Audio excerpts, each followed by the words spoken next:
Welcome to the Vlogging Pod. If you're following similar political algorithms, you may be seeing a grow amount of discussion about internal strain within the Republican Party. Much of that conversation centers on very recent events in Congress and the way different factions are publicly diverging in real time. In the past few days, several moderate Republican House members broke with their own leadership and joined Democrats to force a vote on extending Affordable Care Act subsidies, using a procedural maneuver leadership had actively resisted.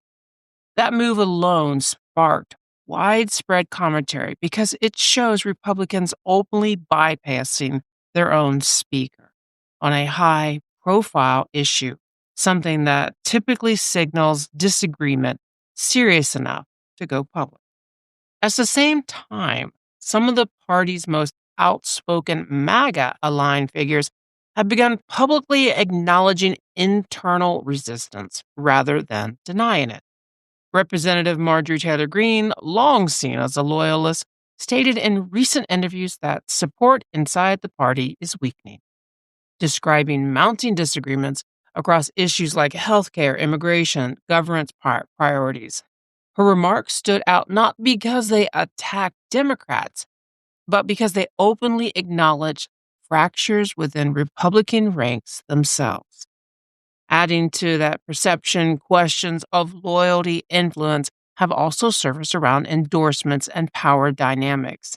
In a notable example, high-profile Republican lawmaker widely viewed as a strong ally was not formally endorsed from a major statewide race, prompting discussion among commentaries about whether loyalty is being rewarded consistently or selectively.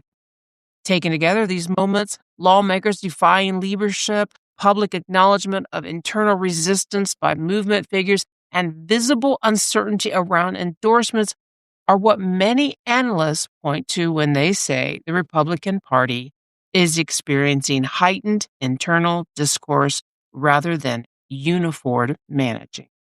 The key point is whether the party is collapsing, but the disagreements which once stayed behind closed doors are now unfolding publicly. And that visibly is what's driving the perception of strain. Today's sources for our podcast come from the Washington Post. Moderate House Republicans join Democrats to force vote on ACA subsidies. AP News, 4 Republicans defy Speaker Johnson to force House vote of extending ACA subsidies. Washington Post, Marjorie Taylor Greene says the dam is breaking within the GOP against Trump. Washington Post, Trump's one-way loyalty comes from. Thank you for listening. Until next time, bye-bye for now.